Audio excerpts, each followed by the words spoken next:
প্রাকৃতিক ও নানা ভৌগোলিক পরিবর্তনের কারণে সমুদ্রে তলিয়ে গিয়েছে কত না জনপদ, পৃথিবীর মানচিত্র থেকে মুছে গিয়েছে কতই না প্রসিদ্ধ শহর।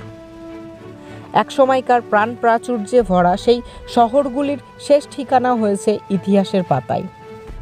কিন্তু ইতিহাসের সব গল্প তো আর এক ধাঁচে লেখা হয় না। ভিয়া এপেনকুয়েন তেমনই এক শহর। একসময়কার কর্মচঞ্চল ব্যস্ত শহর হঠাৎ হারিয়ে গেল সমুদ্রের গভীরে। অনেকেই ভেবেছিল শহরটির এভাবেই মৃত্যু ঘটবে, কিন্তু গল্পের শেষ এখানে হলো না। 25 বছর পর সমুদ্র থেকে জেগে উঠেছে সেই কল্পনার আশ্চর্য শহর ভিয়া এপেনকুয়েন। এ ঘটনায় শোরগোল পড়ে গেল সমগ্র ভূতাত্ত্বিক মহলে। দক্ষিণ আমেরিকার একটি গ্রাম থেকে ভিয়া এপেনকুয়েন কিভাবে ধীরে ধীরে হয়ে উঠেছিল আর্জেন্টিনার অন্যতম পর্যটন কেন্দ্র, সেই ইতিহাস বেশ চমকপ্রদ। ভিয়া এপেনকুয়েন ছিল আর্জেন্টিনার বুয়েনস আয়াসের দক্ষিণ পশ্চিমে অবস্থিত ছোট এক শহর। ধারণা করা হয় 1920 সালের দিকে শহরটির গোড়াপত্তন হয়। 570 কিলোমিটার পর্যন্ত শহরটি বিস্তৃত ছিল। পৃথিবীর মানুষকে হাতছানি দেওয়ার মতো রূপ ও রসদ দুটোই ছিল শহরের। সমুদ্রের জল ঢুকে গিয়ে শহরটিতে তৈরি হয়েছিল প্রকাণ্ড এক লেগুন। প্রাকৃতিকভাবে সৃষ্ট একটি পাথরের প্রাচীর লেগুনটিকে বিচ্ছিন্ন করেছিল সমুদ্র থেকে। এই লেগুনটির কারণেই দেশ বিদেশ থেকে মানুষ আসতো আর্জেন্টিনার এই অনামী শহরটিতে। শুনতে অনেকটা রূপকথার মতোই মনে হতে পারে, তবে বিশ্বের বিভিন্ন দেশ থেকে আসা মানুষদের মধ্যে একটা ধারণা জন্মেছিল যে এই লেগুনের জলে স্নান করলে সব রকমের রোগ থেকে মুক্তি পাওয়া যায়। অনেকেই মনে করতেন যে মানুষের নানা শারীরিক যন্ত্রণা থেকে শুরু করে ত্বকের মারাত্মক অসুখ পর্যন্ত সেরে যেত এই লেগুনের জলে। সে সময় একদল গবেষকদের পরীক্ষায় পাওয়া যায় লেগুনের জল অতিরিক্ত লবণাক্ত ও প্রচুর খনিজ উপাদানে ভরা, আর এই কারণেই বোধহয় লেগুনের জল অমন সঞ্জীবনী শক্তি লাভ করেছিল। লেগুনের খবর খুব দ্রুত ছড়িয়ে যেতে লাগলো সারা পৃথিবীব্যাপী।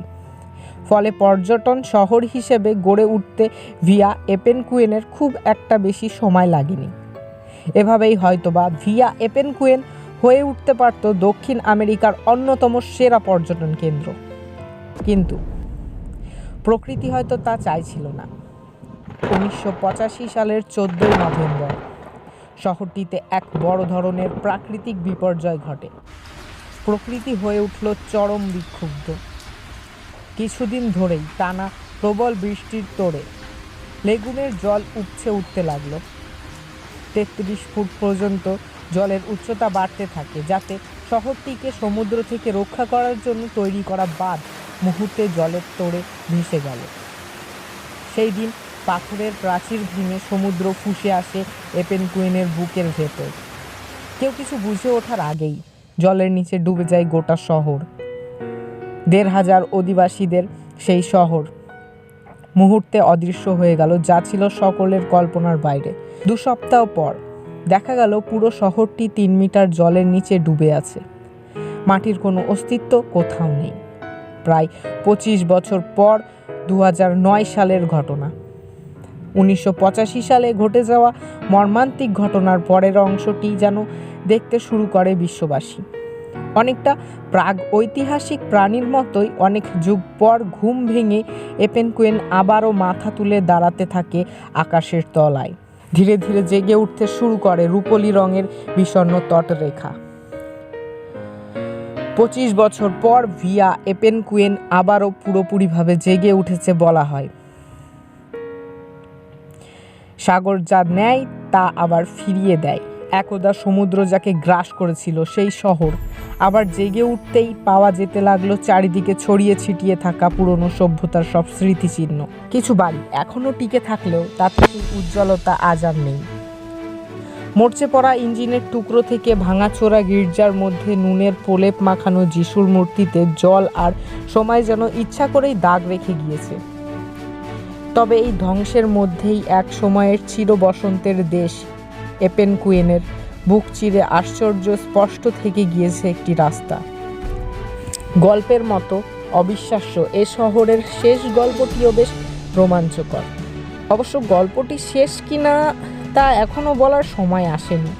হয়তো সভ্যতা আবারও এখানে প্রাণের স্পন্দন খুঁজে নিতে পারে। আজকের মতো এই পর্যন্ত। ভিডিওটি যদি ভালো লেগে থাকে তবে চ্যানেলটিকে সাবস্ক্রাইব করে এবং ভিডিওটিকে শেয়ার করে আমাদের সঙ্গে থাকুন।